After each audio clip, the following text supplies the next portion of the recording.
You are watching Beyond the News. Like, comment, and subscribe. Gaza Nation. Remember, we have reason to celebrate because a Grammy nomination. And members of Vybz Kartel domination.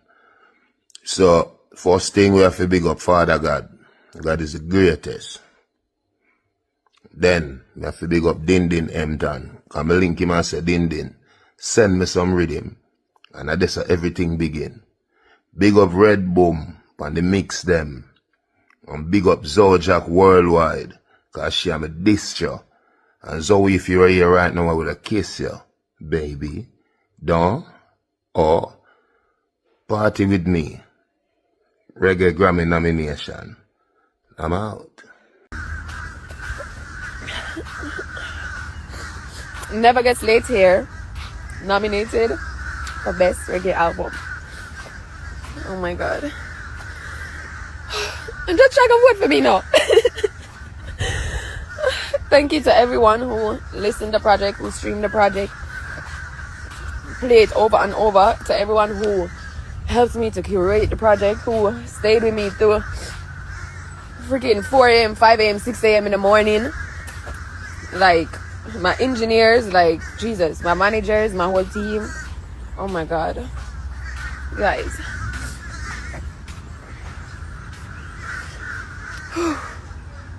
Okay, I'm gonna stop. I'm gonna try to stop crying. I gotta go tell my son.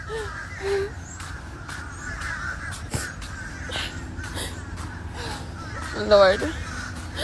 Bye. All right, everybody, welcome back for another deep dive. Today we're going to be talking about something pretty cool.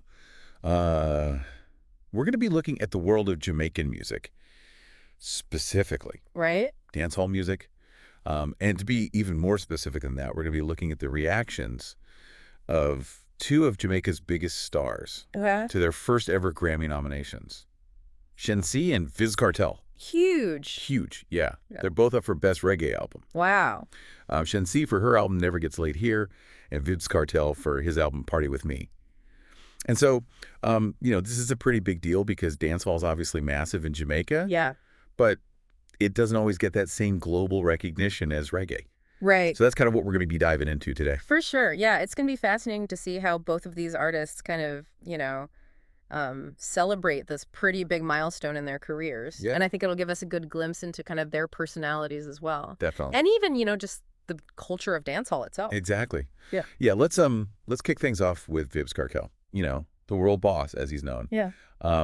He took to Instagram, in his usual way, kind of, confident swagger, and basically declared it a Vybz Kartel domination. Oh. But what was really interesting to me was the shout out to his collaborators. Right. Specifically, producer Din Hempton. And, he was really calling out the importance of the rhythms that Din provided. So that's super interesting that he specifically mentioned that because, the rhythms are so central to dancehall music. It's really, like the DNA of the genre. Yeah. You think of like a rhythm as like the instrumental backbone of a track, right? Yeah. And producers like Din, they craft these rhythms and then different artists, they'll voice their own lyrics and flow and melodies over that same rhythm. Oh, that's interesting. Yeah. So, you could have like 5 different songs all using the same rhythm, but they'll sound totally different because of what the artist does with it, And I think a good example of this that people might be familiar with is the Diwali rhythm. Okay. It was used by Sean Paul in his big hit Get Busy. Oh, right. Yeah. But also Wayne Wonder used it in his song No Letting Go. So if you listen to those 2 tracks, you can hear that same core rhythm underneath, but the vibes are completely different. Wow, that's so cool. I never even noticed that before. Yeah. That's so cool. It's everywhere in dancehall, Like you can really trace the history and evolution of dancehall just by listening to how different rhythms have been used and reinterpreted over time. That's amazing. So Vybz Kartel, very confident, very much, like I earned this. But then we look at Shensea's reaction. It's totally different. Total 180. Yeah, she posted this like incredibly emotional video, thanking her fans, thanking her team. You could just like see how much it meant to her. Yeah. Like this is a really, really big deal. It's felt like a real watershed moment for her, like a real arrival on the scene in a way. But what's interesting is that this isn't actually her first Grammy experience. Oh, really? Yeah, remember she was featured on Kanye West's Donda album. Oh, right. Yeah, yeah. And that actually won a Grammy. In a different category, obviously. Right. But, it just shows how versatile she is as an artist. Totally, yeah. She can move between genres seamlessly. But this nomination for Best Reggae Album, it feels different. It feels like a recognition of her artistry, specifically within dancehall. Yeah, that makes sense. Like, this is where she came from. Yeah, exactly. And it's so interesting because, like we were saying before, dancehall is this massive force in Jamaica, right? It's like the heartbeat of the country. But it hasn't always translated globally in the same way that reggae has. Yeah. So, looking at these two nominations, for these two huge artists, do you think this could be a sign of a shift? I mean, it's an intriguing question, right? Like, the global music landscape is constantly changing, and I think the rise of streaming platforms has definitely made it easier for genres to cross borders.